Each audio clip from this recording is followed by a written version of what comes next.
Data Future channel. This is Shekhar, and in this tutorial we are going to see how we can check the data type of each column in the Azure Databricks. So here we have loaded this data frame here.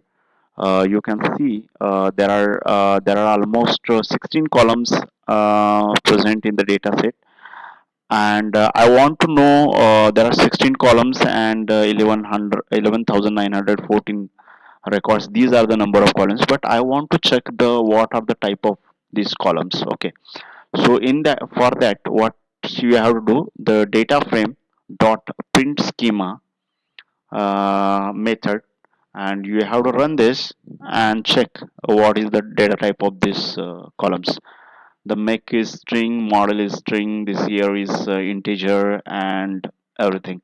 So you will get this the data type of these columns using Azure Databricks dot print schema. Thank you.